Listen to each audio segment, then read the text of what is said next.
यस कार्यक्रमका प्रायोजक राष्ट्रिय वाणिज्य ब्याङ्क, आफ्नो भनेको आफ्नै हुन्छ। शिवम सिमेन्ट, क्वालिटीको मामलामा नो कम्प्रोमाइज।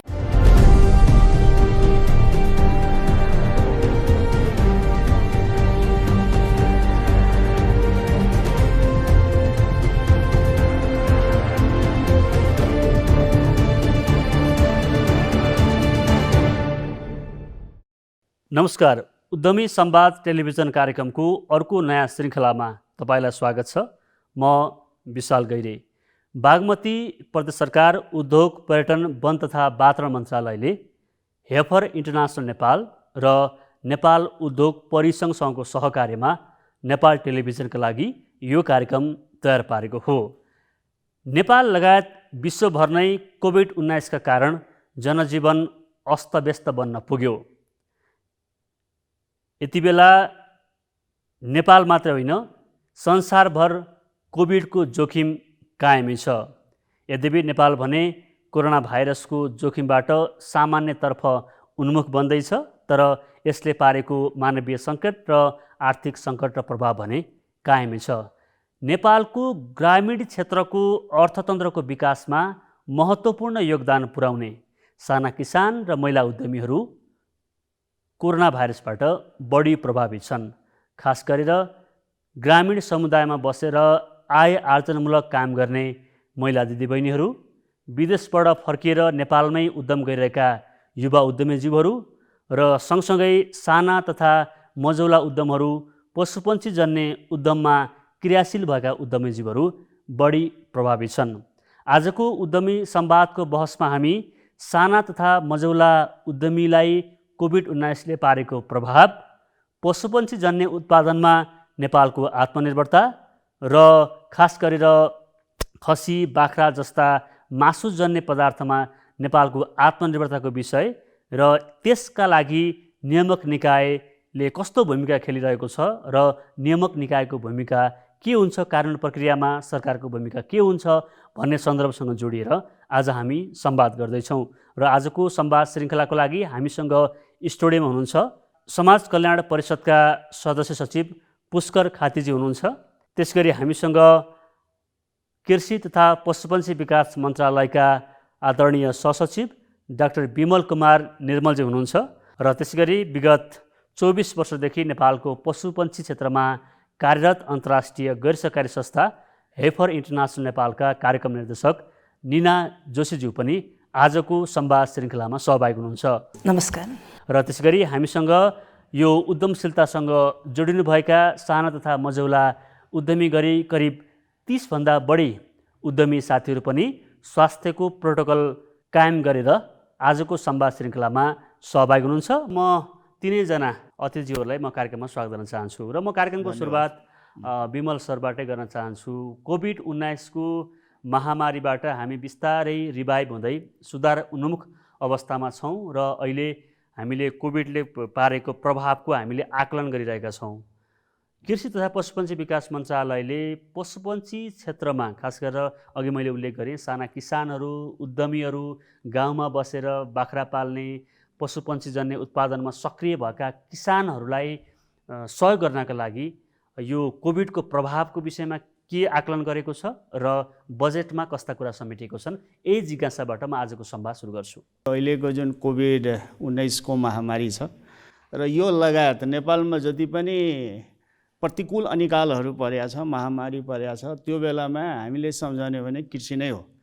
त्यसैले मैले कुनै कुरा राख्नुभन्दा हामीलाई सहज रूपमा खाद्यान्न दिने, हामीलाई यो यस्तो महामारीमा पनि हाम्रो जीवन धान दिने जति पनि उत्पादक किसानहरू हुनुहुन्छ, यो जुन कृषिको जुनसुकै क्षेत्रमा होस्, पशुपन्छीको, उहाँहरूप्रति सम्मान व्यक्त गर्न चाहन्छु म यो संवादमा। झन्डै 1.5 वर्षदेखि हामी यो महामारीको चपेटामा छौँ।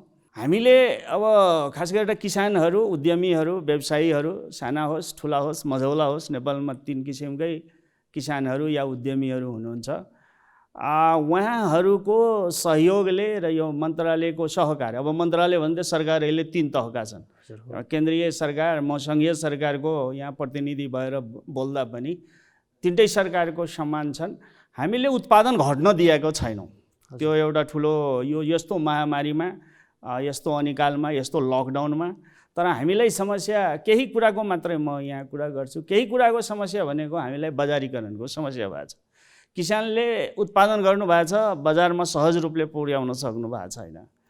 अर्को कुरा, जुन हाम्रो पर्यटन घटेर गएको छ, होटलहरू घटेर गएका छन्, पार्टी प्यालेसहरू छैन, कतिपय कृषि उपजहरू या पशुपक्षीका उपजहरू हामी खपत गर्न सकेका छैनौँ। हाम्रा गोदाममा, हाम्रा स्टोरहरूमा थन्किएर बसेका छन्, त्यो पनि किसानहरूलाई त्यो समस्याको रूपमा रहेको छ। त्यस्तै अब हाम्रो बजेटमा पनि यहाँहरूले हेर्नुभयो भने रोजगार सम्बन्धीको व्यवस्था होस् या उत्पादनलाई बढाउने वृद्धि गर्ने कुरा होस्, हामीलाई बजारको कुरा गर्ने, यो भर्खरै अब हामीले यो भेटनरी र पशुपक्षी क्षेत्रलाई सरकारले अत्यावश्यक क्षेत्रको रूपमा पनि घोषणा गरेका छ। हामीले लोगो सहितको दुधका गाडीहरू कसरी आवागमन गर्ने त्यो बारेमा हामीले गरेका छौँ।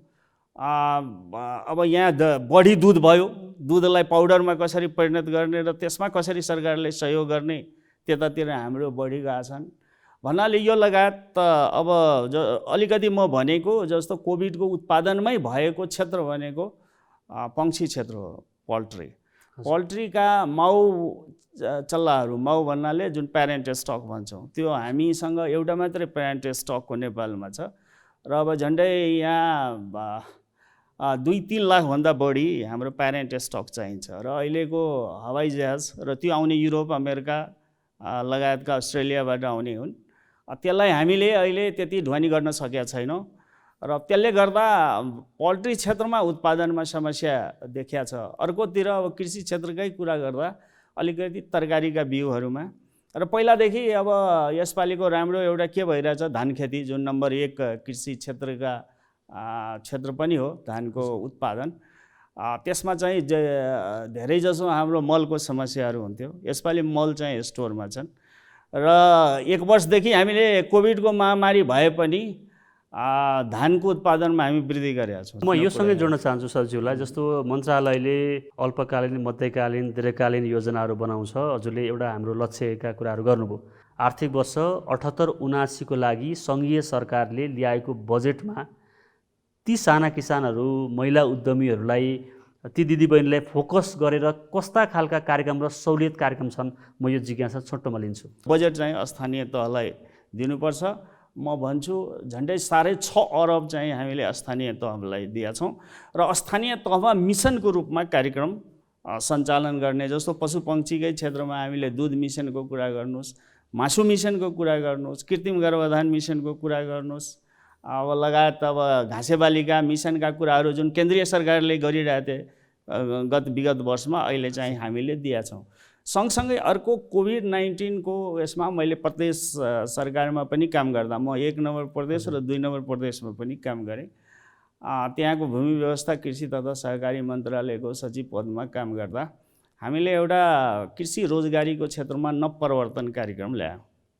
त्यो भनेको हाम्रो फोकस के थियो भने यो विभिन्न विदेशमा गएका, रोजगारका लागि गएका उहाँहरू फर्कनुहुन्छ। हाम्रो एउटा डाटै थियो 10 लाख मान्छे त प्रदेश नम्बर 1 मै फर्केका थियो, त्यो त्यहाँ भएका डाटामध्ये। तिनलाई रोजगारी कसरी दिने, एकदम इमिडिएट रोजगारी दिने कुनै पनि यहाँ कल कारखाना त्यस्तो केही छैन। त्यो दिने भनेको कृषिले नै हो र त्यसलाई फोकस गरेर त्यसको उत्पादनलाई बजारीकरण गर्ने, त्यसको उत्पादनलाई जति इनपुट छ त्यो गर्ने।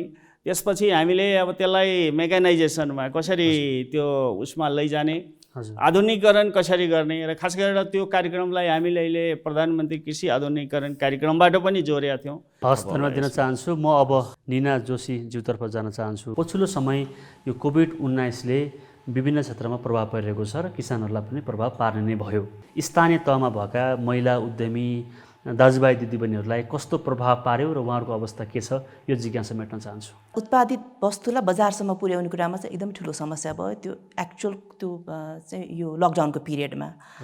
अनि फर्स्ट वेभको लकडाउनबाट यो ढुवानी सेवामा आएको समस्याबाट हामीले के सिक्यौँ भने यो ढुवानी सेवामा यदि कृषकहरूको आफ्नै चाहिँ स्वामित्व भयो भने त्यसले अलिकति सहज हुन्छ कि भनेर त्यसपछि चाहिँ हामीसँग काम गर्ने दिदीबहिनीहरूको जुन सहकारीहरू छ उहाँहरूको स्वामित्वमा केही ढुवानीका साधनहरू चाहिँ कसरी व्यवस्था गर्न सकिन्छ भने त्यतातिर लाग्यौँ र केही पर्सेन्ट चाहिँ अराउन्ड 50% जति परियोजनाबाट र 50% उहाँहरूको आफ्नै स्रोतबाट चाहिँ हामीले केही ढुवानीका साधनहरू यो कृषकहरूको आफ्नै संस्थाले ओन गर्ने गरिकन त्यो व्यवस्था गर्यो। अहिले करिबन 28वटा जति यो साधनहरू छन्। त्यसले गर्दाखेरि दोस्रो लकडाउनको बेलामा चाहिँ यो पेरिसेबल प्रडक्टहरू विशेष गरिकन तरकारी र दुधको ढुवानीमा चाहिँ केही सहजता आयो भनेपछि एउटा कुरा चाहिँ यो ढुवानी सेवा यो उत्पादनबाट बजारसम्म पुर्याउनु एकदम महत्त्वपूर्ण छ। यो त हामीले सर्ट टर्मको हिसाबले हेऱ्यौँ, तर हामीले पछि पनि गएर चाहिँ यो ढुवानी सेवा र कृषकको उत्पादनलाई कसरी तालमेल मिलाउने भन्ने एउटा त्यो विषयमा पनि हेर्नुपर्ने हुन्छ। अर्को त्यो सँगसँगै अर्को चाहिँ समस्या कहाँनिर पऱ्यो भने अघि पनि कुरा आयो, यो उत्पादनका सामग्रीहरू मल बिउ दाना आदिहरूमा को पनि यो त्यसको पनि सहजता सुलभताकोमा इस्युहरू आयो। त्यसलाई पनि अर्को चाहिँ एउटा के लर्निङ भयो भने हामीले काम गर्ने क्षेत्रहरूमा चाहिँ कृषक दाजुभाइ दिदीबहिनीहरूलाई चाहिँ एउटा सङ्गठित गरेर चाहिँ सहकारी मार्फत ल्याउने भएको हुनाले सहकारी मार्फत चाहिँ यस्ता असुविधाका अवस्थाहरूमा चाहिँ सहकारी चाहिँ अगाडि आउने त्यो पनि देख्यौँ। भनेपछि अब तेस्रो चाहिँ एकदमै ठुलो अर्को समस्या भनेको चाहिँ अझ त्यो लङ टर्म हेर्ने हो भने हामीले काम गरेको क्षेत्रमा दिदीबहिनीहरूलाई हामीले अलिकति प्रोत्साहन गरेर कतातिर लगिरहेको थियौँ भने कृषि कार्य भनेको चाहिँ किसानी मात्र होइन, यो चाहिँ उद्यम हो भन्नेतिर बिस्तारै हामीले त्यतातिर बढाउँदै थियौँ। हाम्रो प्रायः सबै किसानहरू चाहिँ अब हामी उद्यमी हौँ है भन्ने हिसाबले चाहिँ आफ्नो कृषि पेसाको हिसाब किताब गर्ने, नाफा नोक्सान हेर्ने, लगानीको चाहिँ हिसाब किताब गर्ने, त्यसपछि त्यसलाई बढावा गर्नलाई चाहिँ अरू चाहिँ ब्याङ्किङ क्षेत्रबाट ऋण ल्याउने आदि कामहरूमा चाहिँ ग्रेजुअली लागिरहनु भएको थियो। अनि सबैभन्दा ठुलो अप्ठ्यारो चाहिँ त्यो बल्ल बल्ल पुस गर्दा गर्दा चाहिँ त्यो उद्यमी हुने अवस्थामा पुग्नु भएको दाजुभाइ दिदीबहिनीहरूलाई चाहिँ यो ठ्याक्क बल्ल पहिलोपटक जीवनमा ब्याङ्क पुग्ने, पहिलोपटक लगानी ल्याउने त्यो उत्साह भएको अवस्थामा चाहिँ यो जुन आफूले उत्पादन गरेको वस्तुहरू बिक्री गर्ने अवस्थामा अप्ठ्यारो पर्यो। सङ्घीय सरकारले जेठको 15 गते आफ्नो बजेट ल्यायो, प्रदेश सरकारहरू 7वटै प्रदेश सरकारले असारको 1 गते ल्याए र सँगसँगै सबै स्थानीय तहले अधिकांश स्थानीय तहले असारको 10, 11, 12को पेरिफेरीमा चाहिँ उहाँहरूले नीति कार्यक्रममा बजेट ल्याउनु भएको छ। तपाईँहरूले धेरै स्थानीय तहहरूसँग पनि मिलेर काम गर्नुभएको छ। ती रियल किसानहरूका लागि अथवा चाहिँ त्यो पशुपन्छीजन्य उत्पादनमा सक्रिय भएका उद्यमीहरूको लागि चाहिँ स्थानीय प्रदेश र सङ्घको बजेटमा तपाईँको टिप्पणी के हो? टोटल बजेटमा कृषि क्षेत्रमा कति इन्भेस्टमेन्ट भयो त भन्ने जहिले पनि प्रश्न नै रहन्छ र यसपालि ओभरअल सङ्घीय बजेटमा कृषि क्षेत्रमा बढी आयो भन्ने त्यो एकदम सुखद समाचार हो। तर हामीले अलिकति गहिरेर हेर्ने हो भने यो वर्षको बजेट त हामीले अझ त्यसरी राम्रोसँग अध्ययन गर्न पाएको छैनौँ स्थानीय तहसम्म। तर यो रनिङ आर्थिक वर्षको बजेट हेर्ने हो भने चाहिँ यावत स्थानीय स्तरको बजेट हेर्नुभयो भने तपाईँले दुईवटा विषयमा देख्नुहुन्छ, एउटा निर्माण, एउटा चाहिँ यो चाहिँ कन्स्ट्रक्सन र रिकन्स्ट्रक्सन होइन। भनेपछि धेरै चाहिँ इन्फ्रास्ट्रक्चरमा इन्भेस्ट भएको देखिन्छ। इभन कृषि भनेर छुट्याउनु पर्ने त्यो प्रोपोर्सन पनि कृषिसँग गाँसेको सडक बनायो भने त कृषि पनि त बढ्छ नि, महिलालाई छुट्याएको बजेटहरू पनि त्यहाँ अर्को इन्फ्रास्ट्रक्चर महिलालाई पनि सहयोग हुन्छ नि भनेर यावत तपाईँले अति नजिकसँग स्थानीय तहको बजेट अध्ययन गर्नुभयो भने एकदम ठुलो त्यसको पोर्सन चाहिँ निर्माण र त्यसको मर्मतमा खर्च भएको देखिन्छ।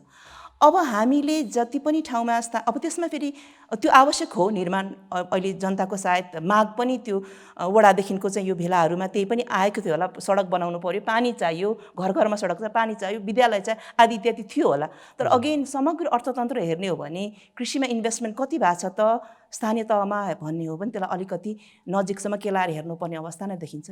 तर अब त्यति भन्दै गर्दाखेरि हामी अत्यन्तै नजिक भएर स्थानीय तहसँग मिलेर काम गर्छौँ र अहिले विशेष गरिकन यो 1 वर्ष अगाडिदेखि हामीले के थालेका छौँ भने यो कार्यक्रम नै स्थानीयसँग कोलाबोरेसनमा मिलेर बनाउने कार्यक्रमहरू थालेको छौँ। अहिले करिब 40-45वटा स्थानीय तहमा चाहिँ हामीले हामी एउटा गैर सरकारी संस्थाको मार्फतबाट तपाईँहरूको बजेटमा छुट्याउन नमिल्ने प्रकृतिका चाहिँ अपरेसनका बजेट हामी ल्याउँछौँ, कार्यक्रमको बजेट तपाईँहरू राख्नुहोस् भने त्यसै सहर कार्यमा हामीले कार्यक्रमहरू तर्जुमा गरेका छौँ। त्यो गर्ने क्रममा हामीलाई अनुभव के भयो भने एकदम इन्थुजियास्टिक हुनुहुन्छ स्थानीय तहका यो निर्वाचित प्रतिनिधिहरू पनि, त्यहाँको चाहिँ एडमिनिस्ट्रेटरहरू पनि। तर त्यो अलि अलमल पनि छ चाहिँ बजेटका कतातिर चाहिँ इन्भेस्ट गर्ने त भने त्यो क्रममा चाहिँ हामीले एकदम नजिक भएर काम गरेको स्थानीय तहमा यो अलिकति लङ टर्म स्ट्राटेजिक हिसाबले कहाँ इन्भेस्ट गर्ने, यो स्थानीय तहको चाहिँ उत्पादनको हिसाबले प्रमुख दायित्व भएको चाहिँ भ्यालु चेन कुन हो त्यो चाहिँ त्यसमा चाहिँ इन्भेस्ट कसरी गर्ने भन्ने कुराहरूमा चाहिँ अलिकति स्ट्राटेजिक हिसाबले इनपुट दिने पनि अवस्था भयो र अनि समग्र हिसाबले चाहिँ कृषिमै डाइरेक्टली इन्भेस्टमेन्ट पनि बढेको अवस्थाहरू छन्। तर यी केही एक्जाम्पल भयो। भनेपछि बिस्तारै बिस्तारै स्थानीय तहहरू सङ्घीय सरकार पनि यो कृषक र उद्यमी मैत्री बन्दैछन्, त्यस्ता कार्यक्रमहरू अगाडि बढाइरहेका छन्। हजुर, त्यहाँ अब त्यो क्षेत्रमा चाहिँ अलिकति टेक्निकल सहयोग र अब अलिकति छलफल र अलिकति स्ट्राटेजिक हिसाबले चाहिँ अलिकति लङ टर्म प्लानिङ गर्ने त्यो प्र्याक्टिस पनि अलिकति बढाउनु पर्ने अवस्था चाहिँ देखिन्छ। हस्, धन्यवाद दिन चाहन्छु। म फेरि आउँछु तपाईँकोमा। म समाज कल्याण परिषदका सदस्य सचिव पुष्कर खातेज्यूतर्फ आउन चाहन्छु। आज हामी खास गरेर यो कोभिड-19ले ग्रामीण किसान, उद्यमी र जीविकोपार्जनमा आय आर्जनमूलक काममा सक्रिय साना किसान र उद्यमीका कुरा गरिरहेका छौँ।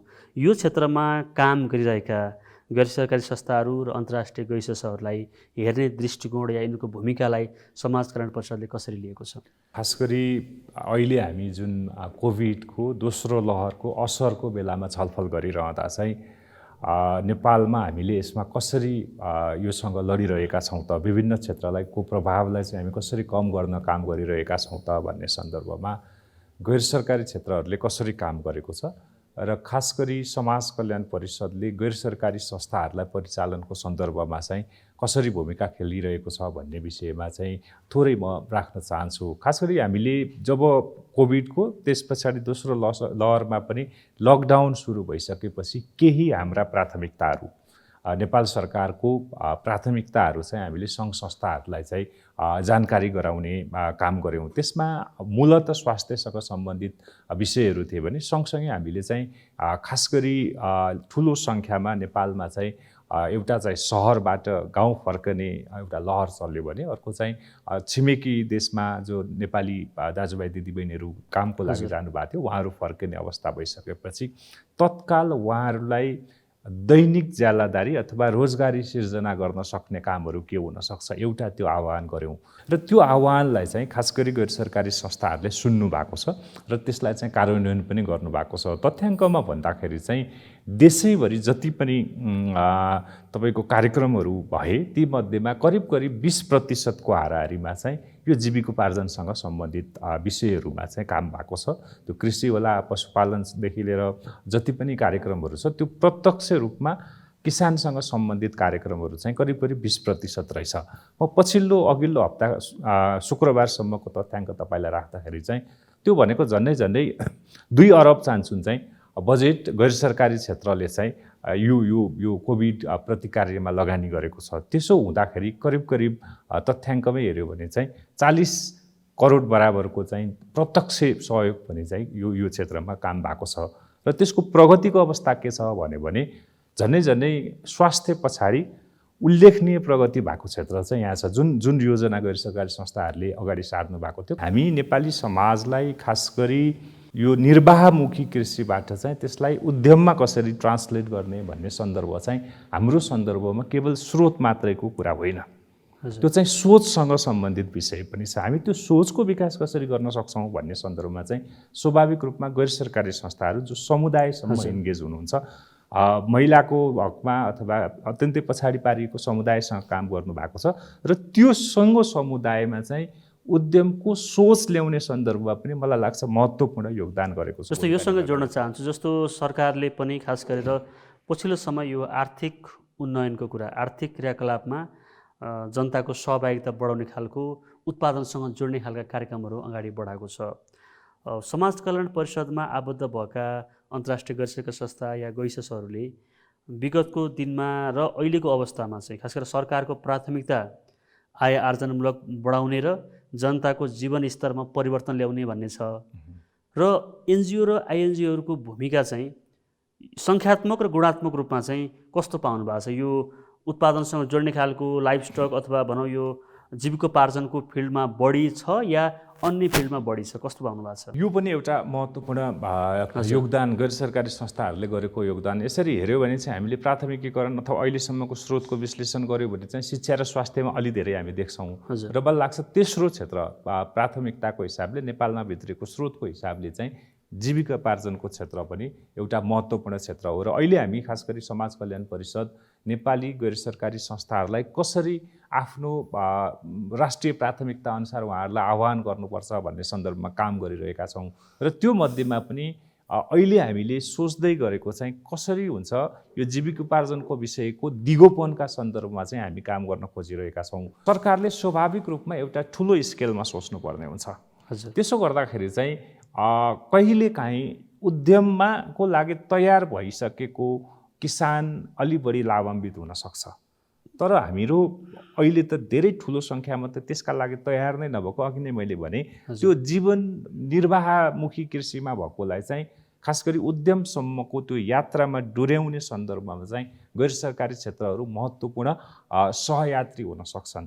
अर्को चाहिँ स्रोतसँग पुर्याउने सन्दर्भमा कतिपय क्षमता विकास गर्ने कुरा, कति सोचको ल्याउने कुरा, कति चाहिँ तयार गर्ने कुरा, कतिपय प्रत्यक्ष सहयोग गरेर त्यहाँसम्म पुर्याउने कुरामा चाहिँ गैर सरकारी संस्था परिचालन गर्नुपर्छ। हस्, धन्यवाद दिन चाहन्छु। म अब सहभागी ज्यूतर्फ आउन चाहन्छु। अहिले पानी परेको समस्या अवस्था छ होइन, यो अवस्थामा चाहिँ त्यहाँ उत्पादन भएका सामानहरू सहरसम्म ल्याउन सक्ने अवस्था नै छैन होइन। अब अहिले चाहिँ उत्पादन बढी हुने पनि फेरि यही समय रहेछ। त्यहाँको जुन उत्पादनहरू छ हामीले सहरसम्म कसरी ल्याउन सक्छौँ होइन। अर्को चाहिँ प्रश्न चाहिँ हामीलाई उठाउने भनेको चाहिँ अब राज्यले अर्थनीति चाहिँ तीनधारे अर्थनीति अवलम्बन गर्ने सरकारी नीति, सहकारी र सरकारी प्राइभेट होइन र सहकारी भनेर भनिसकेको अवस्थामा चाहिँ हामीलाई चाहिँ अघि भने जस्तै प्राइभेट सेक्टरमा चाहिँ जुन अब हामी मार्केट दिन्छौँ भनेर भन्दाखेरि राज्यले किन हामीलाई चाहिँ बाइक गर्यो भन्ने कुरा चाहिँ बारम्बार आउने गर्दछ।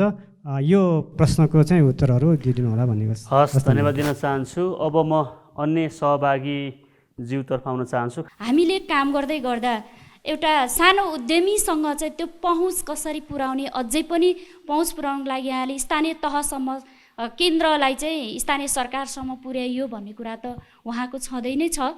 तर यसलाई पनि अझै त्यो ग्रासरुट लेभलमा रहेका साना किसानहरूको पहुँच चाहिँ त्यो स्थानीय तहसम्म पुर्याउनको लागि यहाँहरूको नीति अझै कस्ता कस्ता कुरा ल्याउन सक्नु भएको छ हामीले भोग्दै गरेको छौँ। जुन एउटा किसानले उत्पादन गरेको कुरालाई बजारसम्म ल्याउँदा बोल्न सक्नेले राम्रो मूल्य पाउँछ भने बोल्न नसक्नेले नपाइरहेको अवस्था पनि छ।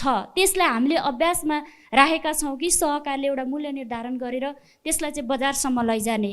यसमा हाम्रो के हुन्छ भने बिचौलियाको अझै पनि हाबी छ, यसलाई कसरी नियन्त्रणमा ल्याउन सकिन्छ एउटा कुरा त्यो छ। अझ अथवा विन विन सिचुएसन, बिचौलिया भएन भने पनि काम गर्न त सकिँदैन, तर त्यसलाई कसरी कम गरी हामी बजारसम्म चाहिँ सिधै ल्याउन सकिन्छ एउटा त्यो छ भने। अर्को उत्पादन गर्ने साना किसानहरूलाई थप ऊर्जा, हिजो गाउँबाट त सहरबाट त विदेशबाट त नेपालीलाई गाउँ ल्याइयो, सहरले नेपालभित्र नेपालबाट गाउँ फर्काइयो। अब गाउँमै बस्ने वातावरण, उहाँले कृषिमै रमाउन सक्ने खालको वातावरण र त्यस्ता चाहिँ उहाँलाई तिनै अब मेरो जिन्दगी यही छ है भन्न सक्ने वातावरण चाहिँ अझै कसरी गराउन सकिन्छ। उत्पादनलाई अनुदान र बिक्रीमा अनुदान अझै हुन सक्यो भने उनीहरूको त्यो लगानीको चाहिँ एउटा सुरक्षा होइन, अब सेक्युरिटीको हिसाबले जस्तै इन्सुरेन्सको कुराहरूलाई पनि असहज भइरहेको अवस्था छ। यसलाई जोड्न सक्यो भने अझै पनि राम्रो हुने थियो। यहाँको चाहिँ ती थप कुराहरूलाई जोड्दै। हस्, धन्यवाद दिन चाहन्छु प्रमिलाजीलाई। म पछाडिको रोबाट एकजना सहभागीले हात उठाउनु भएको छ, म उहाँको प्रश्न जिज्ञासा लिन्छु। अहिले पनि किसानले टाइममा मल बिउ नपाउने र बस्न पर्यो भने एउटा थ्योरीमा एउटा प्र्याक्टिकलमा अर्कै, 5 दिनसम्म लाइन बस्दाखेरि पनि मल बिउ सहज रूपमा नपाइने, साना किसानलाई भनेर जुन सामग्रीहरू पठाइन्छ त्यहाँबाट मेसिन औजारहरू जति पठाइन्छ तिनीहरू प्रक्रिया पुर्याउनै 2 महिना जति लाग्ने र बजेट पास हुने अन्तिम आवरमा चाहिँ त्यो के अरे हतार गरेर पाउने र तिनीहरूले उत्पादनमा त्यो प्रयोग गर्नै नपाएको हामीले देखेका छौँ। हाम्रो ग्रासरुट लेभलमा सायद हामीले चाहिँ त्यो थाहा पाउने पहुँचमा नभएर हुनसक्छ। त्यो त्यसकारण कृषिमा हामीले देखेको उहाँहरूले अपेक्षा गर्नुभएको डाटा अनुसार उत्पादन भएको छैन। र अर्को कुरा, स्थानीय सरकार गैर सरकारी संस्थासँगको जुन लगानीको समन्वयको कुरा पनि मैले चाहिँ त्यो सहज देखेको छैन। र हामी उद्यमीहरू जान्छौँ लगानीको कुरा गर्न जाँदाखेरि एउटा ब्याङ्कसँग जोडिदिने, हामीलाई त सुविधामा कर्जा हुँदैन नि, हामीले सेवा शुल्क र ती सबै कुराहरू तिर्दाखेरि त हामी सर्वसाधारण र हामी उद्यमी जो हुन्छ उसैलाई बराबरी परेको अवस्था मैले चाहिँ भेटेको छु। धन्यवाद दिन चाहन्छु तपाईँलाई। अब म हाम्रो बैङ्क तथा वित्तीय संस्थाको तर्फबाट हामीसँग राष्ट्रिय वाणिज्य ब्याङ्कका थापाथली शाखा प्रबन्धकजी हुनुहुन्छ। यहाँ केही उद्यमीजीवले चाहिँ ब्याङ्किङ पहुँचको कुरा उठाउनु भएको छ र हामीले सहुलियतपूर्ण कर्जाको विषय पनि उल्लेख गरेका छौँ। यो समग्र विषयमा ब्याङ्क वित्तीय संस्थासँग उद्यमीलाई कसरी जोड्न सकिन्छ र ब्याङ्क वित्तीय संस्थाले पछिल्लो समय कर्जा प्रवाह चाहिँ कसरी गरिरहेको छ कृषि र पशुपन्छीमा, म यिनै विषयको पेरिफेरीमा रहेर जवाफ दिनको लागि आग्रह गर्छु। किसानहरूलाई डाइरेक्ट ब्याङ्कमा पहुँच अझै पनि नपुगेको हो कि? हुन त हामी हरेक स्थानीय निकायमा ब्याङ्क पुगिसकेका छ। हामी सरकारी ब्याङ्क हौँ, सरकारी नीति नियम हामीले पालना गर्नै पर्छ र हामीले अहिले टोटल कृषि कर्जाको झन्डै आधा जति 22 अर्ब जति रुपियाँ त हामीले राष्ट्रिय वाणिज्य ब्याङ्क मात्रले कृषि कर्जा दिएको छ, हामीले गरिरहेका छौँ। र एउटा चाहिँ हाम्रो सुमु म्यामले भनेको यो कृषिमा सेवा शुल्क भन्ने नै तिर्नु पर्दैन। उहाँले किन कहाँ सेवा शुल्क तिर्नुभयो यो कुरा मैले बुझ्न सकिनँ। त्यसले गर्दा ब्याङ्कले दिने पैसा भनेको नि सरकारी पैसा होइन। अहिले हामीलाई सर्वसाधारणमा हामी कृषक समुदायमा एउटा धारणा के परेको छ भने ब्याङ्कले दिने पैसा भनेको सरकारी पैसा भन्ने चाहिँ होइन। यो तपाईँ हामीले नै बचत गरेको पैसा हो। ब्याङ्कले केवल सरकारले दिने भनेको ब्याजमा केही हदसम्म सहुलियत हो, 5 र 6% ब्याजमा सहुलियत हो। र हामीले अहिले किसानहरूलाई 2% भन्दा कममा हामी दिन सक्छौँ, किनकि हाम्रो 5.5 बेस रेट छ, त्यसमा 2% जोड्दा 7.5 हुन्छ। त्यसमा सरकारले 5% अनुदान दिन्छ भनेपछि 7.5 - 5 गर्दा 2.5 हुन्छ भने अझ महिला उद्यमी हुनुहुन्छ भने त उहाँले 1.5 1.5% मात्र ब्याज तिरे पुग्छ। र त्यसको लागि तपाईँहरूलाई अलिकति गाह्रो भएको किसानहरूलाई एउटा प्रोजेक्ट, हामी ब्याङ्कले प्रोजेक्टको बेसमा ऋण दिने हो। प्रोजेक्ट बनाउन चाहिँ हाम्रा साथीहरूलाई अलिकति गाह्रो भएको छ र त्यसको लागि अहिले मैले त अब हामीले फर्मेटै एउटा डेभलप गरेका छौँ, यो भरेर ल्याउनुहोस् भनेर त्यसैलाई हामीले प्रोजेक्ट मानेका छौँ। र अहिले किसानहरूको कृषि कर्जामा त्यस्तो समस्या छैन। सुरुमा प्र्याक्टिस गर्दा सबै कुरा सबै ठाउँमा गाह्रै हुन्छ, त्यो गाह्रोको फेज हामीले पार गरिसकेका छौँ र अब चाहिँ हामी सजिलोसँग कृषि कर्जा गर्न सक्छौँ। र कुनै त्यस्तो समस्या भयो भने हाम्रो ब्याङ्कमा हजुरहरूले गुनासो गर्न सक्नुहुन्छ। पैसा नभएर चाहिँ कुनै मानिसले काम गर्न नसक्ने अवस्था, कुनै किसानले व्यवसाय गर्न नसक्ने अवस्था, कुनै साना उद्यमीले उद्यम गर्न नसक्ने अवस्था यो चाहिँ आउने छैन भन्ने चाहिँ म हजुरहरूमा प्रतिबद्धता व्यक्त गर्न चाहन्छु। हस्, धन्यवाद दिन चाहन्छु प्रद्युम्न कार्कीज्यूलाई। म अब सहभागीतर्फ फेरि आउँछु। म अब अतिथिज्यूतर्फ नै आउन चाहन्छु र केही प्रश्नहरू हाम्रो कृषि तथा पशुपन्छी विकास मन्त्रालयका सहसचिवज्यूलाई आएको छ। खास गरेर हामीले कार्यक्रम तयार गर्छौँ, कार्यक्रम हामीले कागजमा सम्पन्न भएको पनि रिपोर्ट प्रस्तुत गर्छौँ, तर वास्तविक किसान उद्यमीले चाहिँ त्यसको महसुस गर्न या प्रयोग गर्न पाउँदैन र हामीले पाएका छैनौँ भन्ने दृष्टिकोणबाट प्रश्नहरू आएका छन्, के भन्नुहुन्छ? यो स्वाभाविक रूपले सरकारमाथि आउने प्रश्नहरू हुन्, आउनु पनि पर्छ। अब यहाँ बिचौलियाको खेल धेरै भयो, जस्तो अनुदानमा बिचौलिया भयो, बजारीकरणमा बिचौलिया भयो, बजार हाम्रो किसानको खेतमै बिचौलिया पुगे। त्यसलाई न्यूनीकरण गर्ने सरकारको प्रयास छँदैछ। हामीले बजारीकरणकै क्षेत्रमा या हाम्रो अहिले त एउटा हामीले हरेक स्थानीय तहमा कम्तीमा न्यूनतम एउटा चाहिँ फुड स्टोर, एउटा कोल्ड स्टोरेज, एउटा बजार मिनिमम भनेको त हाम्रो यो मापदण्डमै ल्याएको छ। यो सम्बन्धी अब गैर सरकारी संस्था या इन्टरनेसनल डोनरहरूको पनि यसरी आइरहेछ। त्यसैले सकिन्छ भने प्रत्येक वार्डमै यदि दिन सक्यो, यदि उत्पादक धादिङ जस्तो क्षेत्र होस्, चितवन जस्तो क्षेत्र होस्, या ललितपुर जस्तो क्षेत्र होस् जो अति, या काभ्रे जस्तो क्षेत्र होस् जहाँ हाम्रो उत्पादन अत्यन्त बढी हुन्छ, त्यो क्षेत्रमा हामी गरिरहेछौँ। र अर्को एउटा मैले नयाँ कुरा गरेँ, अब यहाँहरूको गुनासोलाई सुझावको रूपमा लिँदै म यो सामान्य प्रधानमन्त्रीज्यूले एउटा किसान सूचीकरणको अहिले अभियानलाई उहाँले उद्घाटन गर्नुभयो, हामी नै थियौँ। अब त्यो सूचीकरण अन्तर्गत अहिलेसम्म किसानलाई सबैको परिचय पत्र छ, किसानको परिचय पत्र छैन। हजुर, अब त्यो परिचय पत्र दिनको लागि हामीले अहिले डाटाबेस, यो नितान्त कम्प्युटर बेसमा र यो कार्यक्रम हामीले सुरु गरिसकेका छौँ। प्रदेश सरकारमा एउटा टेबल हुन्छ, तर हरेक पालिकामा यसको एउटा डेस्क बन्दैछ, किसानको सूचीकरण हुन्छ। अर्को हामीले के गर्छौँ भने किसानलाई वर्गीकरण गर्छौँ, कुन लेभलको किसान हुनुहुन्छ तपाईँ, साना हुनुहुन्छ, मझौला हुनुहुन्छ या उद्यमी हुनुहुन्छ। तेस्रोमा हाम्रा जति पनि अनुदान छ यो सबै यो ब्याङ्कको सिस्टमदेखि ब्याङ्कका टोकन हामीले अहिले पनि लगभग दिने अनुदानहरू सबै खाता मार्फत। हस्, म तपाईँलाई धन्यवाद दिन चाहन्छु। म योसँग जोड्न चाहन्छु, केही महिना अगाडि सम्माननीय प्रधानमन्त्रीज्यूले नेपाल पशुपन्छी जन्य उत्पादनमा आत्मनिर्भर भयो भनेर घोषणा गर्नुभएको थियो। पशुपन्छी जन्य उत्पादनमा नेपाल आत्मनिर्भर हुने अवस्था तथ्यगत रूपमा कसरी बन्यो र यसलाई हामी निरन्तरता दिन के गर्दैछौँ? सबै पशुपक्षीजन्य पदार्थमा होइन, 3-4 वटामा हामीले गरायौँ। हजुर। एउटा झोल दुधमा आजभन्दा 10 वर्ष अगाडि जानुहोस् 5 लाख लिटर झोल दुध हामीले पटनाबाट ल्याउने गर्थ्यौँ। आजको दिनमा हाम्रो स्टोरमा 4000 मेट्रिक टन पाउडर दुध स्टोर गरेर राखेको छ। हामीले घी चाहिँ आफ्नोभन्दा बढी दिएर जापानमा हामी एक्सपोर्ट गर्दैछौँ। कुनै झोल दुध आउँदैन, पाउडर दुध हामीले अहिले ल्याउँदैनौँ। यो गत वर्षमा पनि पाउडर मिल्क ल्याइरहेको थियौँ, अब हामीसँगै पाउडर मिल्क छन्, त्यो हामीले नै दिइरहेको अवस्था छ। पाउडर मिल्कको सङ्ख्या पनि बढेको छ पछिल्लो दिनमा। हजुर। भन्नाले 23 लाख 24 लाख मेट्रिक टन दुध हामीले हाम्रो दुधको कन्जप्सन बढाउने, हाम्रो यो एउटा के छ अरे चिल्ड्रेन मिल्क स्किम बढाउने, आर्मी प्रहरीहरूमा हाम्रै दुधको कन्जप्सन बनाउने तिरतिर एउटा अभियान छ। तर हाम्रो इम्पोर्ट अहिले गर्ने अवस्था छैन। केही छ जस्तो अब ल्याक्टोजेनहरू होला, हामीले अहिले मिल्क व्हाइटनर भनेर ल्यायौँ, यो आधा केजी र 1 केजीमा। अब यहाँ पोल्ट्री सेक्टरमा दुधको खपतहरू बढिरहेको छ। माछा मासुमा पनि नेपाल आत्मनिर्भर भएको हो। त्यही मासुमा गर्दा अहिले बजारमा झन्डै 46% मासु हामीले कुखुराको खान्छौँ। कुखुराको अन्डा र मासु हामी आयात गर्दैनौँ र जति आयात हुन्छ सबै अवैध हो। हामीले अहिले बङ्गुरको मासु पनि आयात गर्दैनौँ यिनीहरूमा।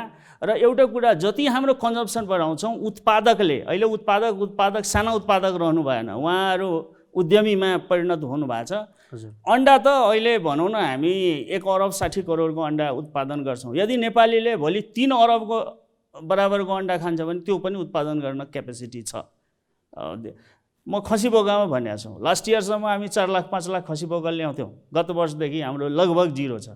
कुनै आएछ भने अवैध रूपमा आएको छ। अब खसी बोकामा यसमा विशेष रूपमा मैले हिफर इन्टरनेसनललाई, जुन नेपालको अफिस छ, उहाँहरूले ल दसैँमा त ठुलो हाहाकार बच्छ भनेको, यहाँ जति पनि अब बजारमा लाग्नुभएका साथीहरू नेपाली नै हुनुहुन्छ, उहाँहरूले कुरा गर्नुभयो यो त कुनै हालतमा सक्दैन। अनि हिफर अगाडि आयो, हिफर जस्तो सेन्टर। ल मेरा सहकारीबाट, मेरा के अरे बाख्रा पालन उत्पादकबाट म कुरा गर्न सक्छु र विगत 2 दशैँदेखि हिफर यहाँ एक्टिभ छ र नेपालमा कुनै पनि हामीले आयात गरे छैनौँ। अब यी चिजहरूमा त्यस्तै अब कुखुरामा मैले भने, अन्डामा भने, खसी बोकामा भने, लाइभ एनिमलमा, जस्तो यो हामीले तपाईँको आत्मनिर्भरताको कुरा गर्दै गर्दा नि डाक्टर साहब, जस्तो माग र पूर्तिबीचको सन्तुलनको कुरा गरौँ। जस्तो अहिले नेपालको उत्पादनले मागलाई धान्न सकेको छ, तर बिस्तारै माग चाहिँ बढ्दै जाने, उत्पादन घट्दै जाने अथवा उत्पादन चाहिँ स्थिर रहने अवस्था आयो भने यो आत्मनिर्भरता कायम रहन सक्छ? हामीले त्यो डिक्लेरेसन गर्दै जाँदाखेरि 15 वर्षको ट्रेन्डलाई प्रधानमन्त्रीलाई ल्याएर यो डिक्लेरेसन गर्नु भनेको त्यो सानोतिनो त्यसै गरे होइन। हामीले डाटा एनालाइसिस गरे हौँ। 15 वर्षको डाटा हेर्दा यो अत्यन्त, यो यहीँ होइन विश्वमै पशुपक्षीको जति पनि उत्पादन छ त्यो बढ्दो छ, यसको डिमान्ड हाई छ। अहिले अब खाद्यान्नभन्दा बरु मासु बढी चाहिन्छ, दुध बढी चाहिन्छ। अवश्य नै नेपालको आम्दानी बढ्दै गएपछि त्यो आम्दानी जहाँबाट रेमिटेन्सैबाट किन नहोस्, अनि एनिमल प्रोटिनको चाहिँ बढ्ने नै हो। खाद्यान्न र एनिमल प्रोटिन दुईटा चिज यो बढ्दै जाँदाखेरि 15 वर्षको ट्रेन्डले के भन्छ भने हामी आफ्नै उत्पादनबाट सक्षम छौँ। त्यसैले मलाई लाग्छ अब हामीले यो स्टेटसलाई मेन्टेन गर्नु एउटा चुनौती हो। तपाईँको कुरा ठिक हो, तर जे चिजमा हामी आत्मनिर्भर गऱ्यौँ त्यसमा हामी मेहनत गर्छौँ, त्यसलाई आयातमा परिणत हुन दिँदैनौँ। हस्, धन्यवाद दिन चाहन्छु। म अब पुष्कर खातीज्यूतर्फ आउन चाहन्छु। जस्तो हामीले यो आर्थिक वर्ष 78-79 को बजेटमा कृषि पशुपन्छी आय आर्जनमूलक कस्ता कार्यक्रम समावेश भए भन्ने विषयसँग सम्बोध गरिरहेका छौँ र खास गरेर समाज कल्याण परिषदले पनि पछिल्लो समय यो उद्यमशीलतालाई केन्द्रित गरेर खास गरेर 7वटै प्रोभिन्स लेभलमा कार्यक्रमहरू सञ्चालन गर्ने, गैसशालाहरूलाई पनि उत्पादनशील कार्यक्रममा सहभागी गराउने भन्ने नीति अथवा चाहिँ तपाईँ एजेन्डा ऐनकै रूपमा चाहिँ ल्याउन खोजिरहेको छ। यसको सन्दर्भमा केही बताइदिनुहोस्। यो जुन अघि हामीले जसरी उद्यमशीलताको विषयको कुरा गऱ्यौँ, खास गरी उद्यममा कसरी लैजाने भन्ने विषयमा चाहिँ अहिले नेपाली गैर सरकारी संस्थाहरू जो चाहिँ गैर नाफामूलक संस्थाको रूपमा चाहिँ विकास दर्ता गर्नुपर्ने अवस्था छ। तर कहीँ न कहीँ गैर सरकारी संस्थाहरूले चाहिँ तपाईँ त्यसलाई चाहिँ उद्यमशीलतामा काम गरिरहेको अवस्था छ र त्यसलाई चाहिँ हामीले अब हिजोको जुसुकै पृष्ठभूमिमा हामी विकास हुँदै आए पनि आजको माग चाहिँ के हो भने नेपाली गैर सरकारी संस्थाहरूलाई हामीले चाहिँ अब त्यसलाई नाफामूलक तर नाफा नबाड्ने संस्थाको रूपमा चाहिँ हामीले विकास गर्न खोजिरहेका छौँ, जसले गर्दाखेरि गैर सरकारी संस्थाहरू केवल परियोजनामा केन्द्रित हुने छैनन् र परियोजना सकिसकेपछि पनि कहीँ न कहीँ त्यो परियोजनाले लक्षित हासिल गर्नुपर्ने लक्ष्यहरू र त्यसले लक्षित गरेका कार्यक्रमहरूको निरन्तरताको प्रश्नमा चाहिँ काम गर्नुपर्छ र त्यसका लागि चाहिँ हामी एउटा नीतिगत व्यवस्थामै नयाँ हामी जुन खास गरी एकीकृत सामाजिक विकास ऐनको तयारी गर्दैछौँ त्यसमा हामी त्यो ढङ्गले खास गरी नेपाली गैर सरकारी संस्थाहरूलाई चाहिँ नाफामूलक तर नाफा नबाड्ने संस्थाको रूपमा विकास गर्न चाहन्छौँ। दोस्रो चाहिँ थुप्रै देशैभरि अहिले झन्डै 2000 सङ्घ संस्थाहरू जसले चाहिँ कहीँ न कहीँ प्रत्यक्ष रूपमा परियोजनाहरू सञ्चालन गरेका छन्। तीमध्येमा अघि मैले भने धेरैजसो चाहिँ उद्यमशीलतासँग सम्बन्धित छन् र त्यो संस्थाहरूको विकास गर्नका निमित्त त्यो संस्थाहरूले सञ्चालन गर्ने कार्यक्रमलाई चाहिँ कसरी हुन्छ वातावरण तयार गर्ने हिसाबले चाहिँ हामी लागिरहेका छौँ। जस्तो उदाहरणको लागि चाहिँ केही संस्थाहरूले चाहिँ यो उद्यमशीलताको कार्यक्रम सञ्चालन गर्नुहुन्छ, मुनाफा पनि गर्ने स्थिति हुन्छ, तर त्यो संस्थाका रूपमा नभएर उहाँहरूले बिस्तारै सहकारीका रूपमा गर्ने, जसले गर्दाखेरि चाहिँ कहिलेकाहीँ ती दुईटा बीचको संस्थाको चाहिँ कानुनी सम्बन्धहरू नदेखिन सक्छन्। त्यसले गर्दा त्यो भएको स्रोत चाहिँ परिचालनका सन्दर्भमा जटिलता आएको छ। तर हामीले यसलाई नीतिगत व्यवस्था गर्ने एउटा त्यो सहजीकरणको पाटो, अर्को चाहिँ कहीँ न कहीँ हाम्रा कार्यक्रमहरू पनि त्यो चाहिँ त्यसको दिगोपनको हिसाबले लैजाने हो भने त्यसलाई चाहिँ उद्यमसँग जोडेर जानुपर्छ र गैर सरकारी संस्थाहरू जोसँग लामो देशैभरि चाहिँ समुदायलाई परिचालन गर्ने अवस्था छ, त्यसैले सङ्घ संस्था आफै उद्यमी बन्ने र समुदायलाई उद्यमशीलताको दिशामा जोड्नका लागि चाहिँ हामीले सहजीकरण गरिरहेका छौँ र यो खास गरी सामाजिक उद्यमशीलता कोष भनेर हामीले अहिले भर्खरै मात्रै पनि गठन गरेका छौँ। त्यो कोष भनेको चाहिँ स्रोत परिचालन गर्ने कोषका रूपमा मैले नबुझ्नका लागि आग्रह गर्दछु। यो माग गर्ने सङ्ख्या बढी हुने, डेलिभर गर्ने निकायसँग स्रोत र साधन सीमित हुने यही कारणले हो या इन्फर्मेसन ग्याप हो या तपाईँको वितरण गर्ने प्रणालीमै समस्या छ? त्यही भएर नै गैर सरकारी संस्थाहरूको भूमिका चाहिँ यहाँनिर आउँछ कि त्यो सरकारका कार्यक्रम हुन् अथवा गैर सरकारी संस्थाका कार्यक्रम जुन समुदायको परिचालनको जुन पाटो छ त्यो पाटोमा चाहिँ कहीँ न कहीँ गैर सरकारी संस्थाहरूले मलाई लाग्छ आफ्ना कार्यक्रम अगाडि बढाएका छन्। जस्तो अघि नै नेपाल सरकारका चाहिँ खास गरी वित्तीय संस्थाहरूले सञ्चालन गरेका कार्यक्रमहरूलाई नै समुदायसम्म पुर्याउने सन्दर्भमा चाहिँ त्यो गैर सरकारी संस्थाहरूले भूमिका खेल्छन् र अहिले यहाँ जुन सहभागीकै हामीले कुरा सुन्दाभरि अथवा देशभरिको हेर्ने हो भने कहीँ न कहीँ त्यो कार्यक्रमहरूसँग उद्यमसँग जोड्ने कार्यक्रमहरूसँग चाहिँ त्यसको कनेक्टरको रूपमा गैर सरकारी संस्थाहरू छन् र हामी गैर सरकारी संस्थाहरूलाई त्यही दिशामा नै परिचालन गरिरहेका छौँ। हस्, धन्यवाद दिन चाहन्छु। म निना जोशीज्यूतर्फ आउन चाहन्छु। अघि सरजीले नै भन्नुभयो कि विगत 2 दशकदेखि हेफर इन्टरनेसनल नेपालले यो आत्मनिर्भरताको लागि खास गरी पशुपन्छी जन्य उत्पादनमा आत्मनिर्भरताको लागि काम गरिरहेको छ र अहिले सरकारले पशुपन्छी जन्य उत्पादनमा नेपाल आत्मनिर्भर भएको घोषणा पनि गरेको छ। सरकारी निकाय, निजी क्षेत्र, तपाईँहरू जस्तो जसले यो क्षेत्रमा लामो समयदेखि काम गर्नुभएको छ, यसको भूमिकालाई कसरी लिनुहुन्छ तपाईँले? विशेष गरिकन पशुपन्छी जन्य भन्दाखेरि हामीले एउटा खसी बोका क्षेत्रमा, खसीको क्षेत्रमा, अर्को चाहिँ दुध उत्पादनको क्षेत्रमा, विशेष गरी यो दुईवटा भ्यालु चेनमा चाहिँ धेरै लामो समयदेखि र 2012देखि एकदमै भ्यालु चेन अप्रोचबाट, मार्केट सिस्टम अप्रोचबाट हामीले काम गरिरहेछौँ र त्यतिखेर हामीले एउटा अध्ययन गर्दाखेरि के देख्यौँ भने कहाँनिर छ त बोटलनेक्सहरू त्यो हामीले हेऱ्यौँ यो एन्टायर सिस्टममा। र अर्को त्यसको डिमान्ड सप्लाईको सिनेरियो कस्तो हुन्छ, अघि सरले पनि भन्नुभयो, त्यसमा चाहिँ हामीले एउटा स्पष्ट के देख्यौँ, अघिको कुरा फेरि दोहोरिन्छ, जब मान्छेको पर्चेसिङ क्यापेसिटी बढ्दै जान्छ उसले चाहिँ आफ्नो यो खानामा एड गर्ने भनेको चाहिँ मासु, दुध, फुल नै हो, पशुजन्य पदार्थ हो। त्यसले गर्दा यसको चाहिँ डिमान्ड चाहिँ अब 10-15 वर्षसम्म बढ्ने नै अवस्था छ अहिलेको हाम्रो पर क्यापिटा कन्जम्सन हेर्ने हो भने।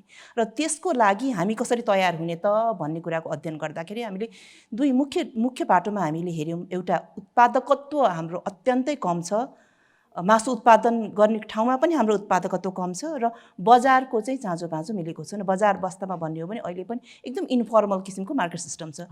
हामीले यो दुईवटा ठाउँमा हेऱ्यौँ र योसँगै गाँसेर नीतिगत चाहिँ ब्लकेजहरू के छ त भनेर पनि हेऱ्यौँ र यो तीनटा नीतिगत ब्लकेजहरू बजार र उत्पादकत्व विशेष गरी यहाँ कन्सन्ट्रेट भएर हामीले काम गर्यौँ। त्यो क्रममा विशेष गरिकन पशु सेवा विभाग कृषि मन्त्रालयसँग अत्यन्त नजिक भएर काम गर्यौँ र एउटा यो विगत 2-3 वर्षदेखि जुन चाहिँ खसी हामीले दसैँमा आयात गरेनौँ भन्ने प्रश्नहरू अघि पनि आए, अघि सरले पनि भन्नुभयो, त्यो विषयमा चाहिँ हामीले एउटा नेपाल सरकारले अत्यन्तै असल नीतिगत अडान के लियो भने जुन किसिमको चाहिँ यो आयात गर्ने बेलाका प्रावधानहरू छन् पशुजन्य पदार्थहरू, त्यो आयात गर्ने प्रावधानहरू चाहिँ अलिकति त्यसरी गहिरिएर नहेरिएको अवस्थाहरू थियो, विशेष गरी खसीको आयातमा।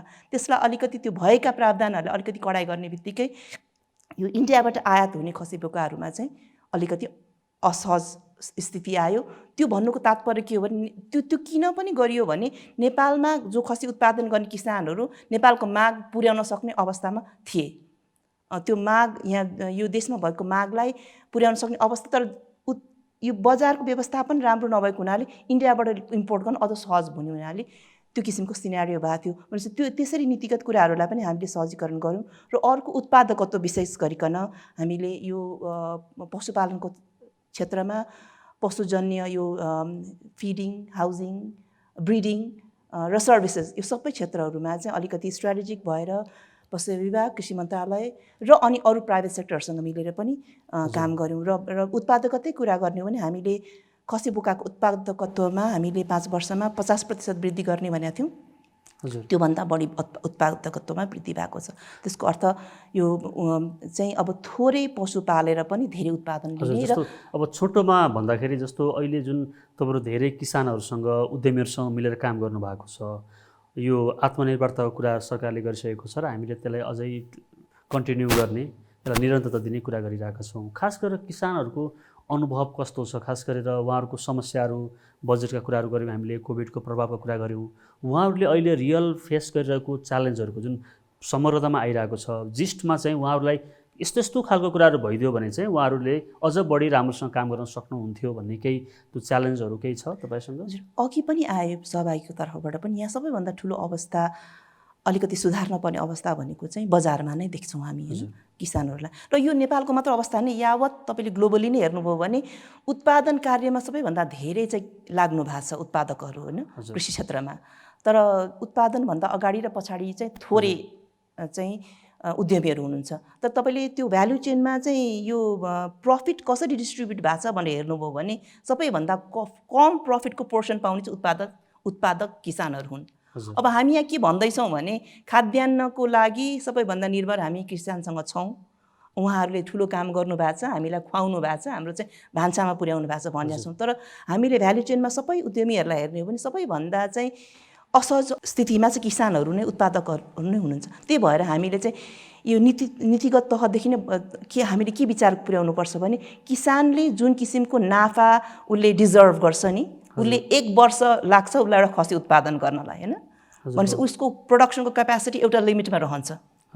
त्यति मेहनत गरेर अनि सबैभन्दा धेरै रिस्क पनि किसानलाई नै छ, उसको श्रम पनि सबैभन्दा धेरै किसानलाई छ। तर मूल्य श्रृङ्खलामा तपाईँले यो प्रफिट कसरी डिस्ट्रिब्युट भएको छ भने हेर्नुभयो भने सबैभन्दा कम पोर्सन चाहिँ किसानलाई जान्छ। त्यो भएर हामीले यो बजार व्यवस्थापनमा अलिकति चाहिँ सहजीकरण गर्नुपर्ने अवस्था छ। त्यसमा हामीले चाहिँ कसरी हेरिरहेछौँ भने विशेष गरिकन हाम्रा सानो किसानहरूको मुलुक हामी, त्यही भएर किसानहरूलाई एकत्रित गरेर एउटा संस्थागत हिसाबले ल्यायौँ, सहकारीमा विशेष गरेर ल्यायौँ भने उनीहरूको बजारमा बार्गेनिङ गर्ने क्यापेसिटी बढ्छ। त्यही भएर उनले जुन मूल्य पाउनुपर्ने हो त्यो मूल्य उसले पाउँछ। यदि यो मूल्य उहाँहरूले किसानले उत्पादन गर्ने क्रममा उहाँहरूले एउटा फेरि किसिमको प्रफिट पाउनु भएन भने फेरि कृषि कार्यबाट उहाँहरू पलायन हुनै पर्ने अवस्था आउँछ।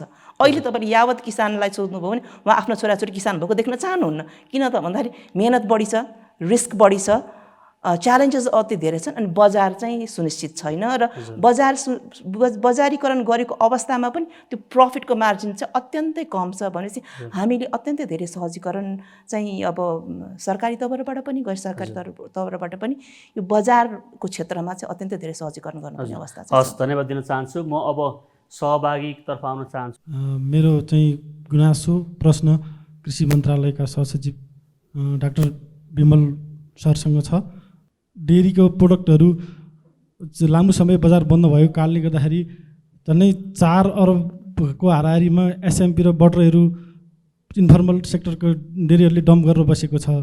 त्यसको लागि ब्याङ्किङ सेक्टरसँग या कृषि मन्त्रालयले कसरी हुन्छ सफ्ट लोनको मार्फतबाट साना व्यवसायलाई पनि टिकाउनको लागि यहाँहरूको चाहिँ के छ धारणा? हामीले पनि यो व्यवसायलाई टिकाउन पर्ने अवस्था छ, त्यसको लागि यहाँलाई यो क्वेसन गर्न चाहन्छु। धेरै हामीलाई चाहिँ प्रब्लम भनेको चाहिँ हाम्रो यो के ऋणको कुरा, सहकारीकोमा जाम हामीलाई ढिलो राख्नुपर्ने अवस्था, समूहगत जाउँ भन्दाखेरि हामी चाहिँ तपाईँले अब सरले भन्नुभयो भर्खर विमल सरले भन्नुभयो हामी चाहिँ दर्ता गर्ने क्रममा दर्ता गर्दाखेरि हामी कति ठाउँमा दर्ता गर्ने, वडामा, अनि त्यसपछि आएर नगरपालिकामा, त्यसपछि आएर अब सरकारको सम्म जाँदा हामी कति लामो हामी त। धन्यवाद दिन चाहन्छु। यो बिचको रोबाट एकजना सहभागीले हात उठाउनु भएको छ, छोटोमा प्रश्न जिज्ञासा राखिदिनु होला। 2069 सालदेखि हामी एफर इन्टरनेसनलको सहयोगमा चाहिँ हामी समूहगत रूपमा गयौँ र 2072 साल चैतको 14 गते धादिङ डिभिजन सहकारी कार्यालयबाट हामीले दर्ता लिएर काम गर्दै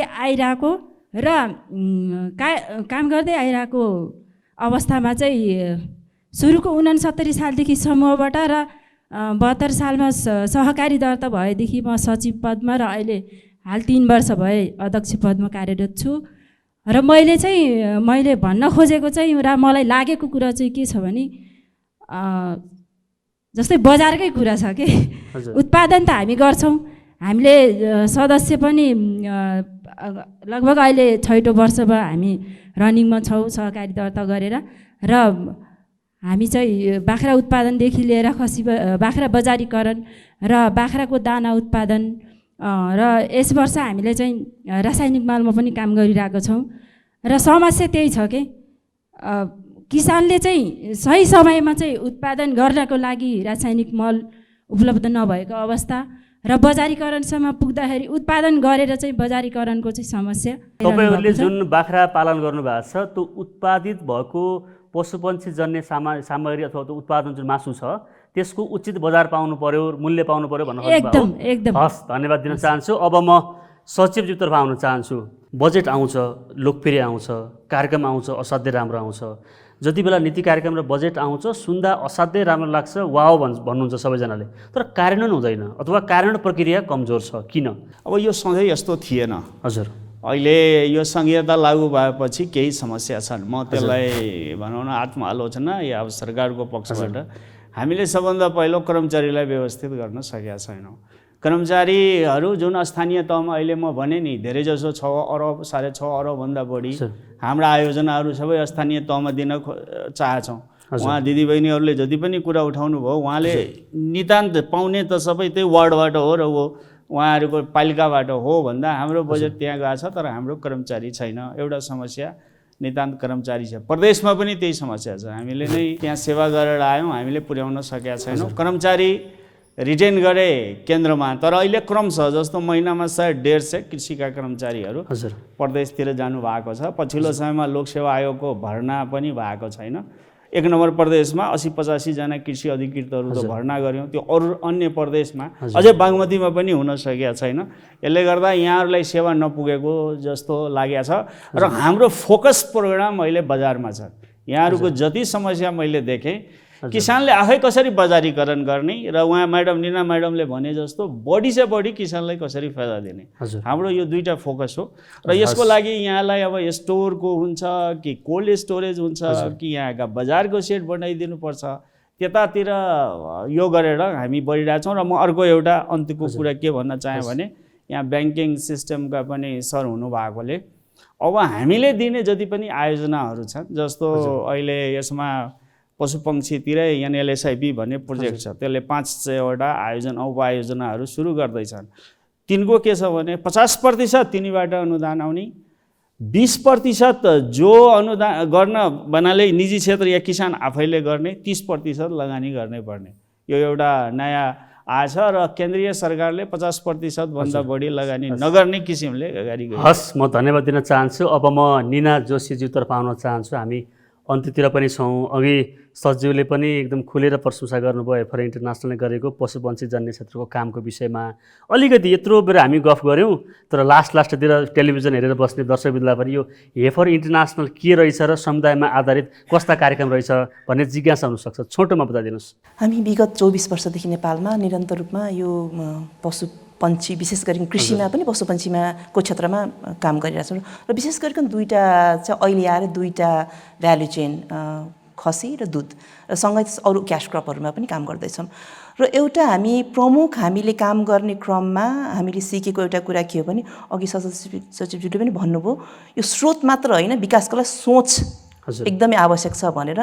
र हामी जस्तो एउटा गरिब किसानहरूको मुलुकमा म उद्यमी भन्छु, मसँग त्यो क्षमता छ भन्ने सोच विकास गर्ने काम नै प्रथम प्रमुख हो।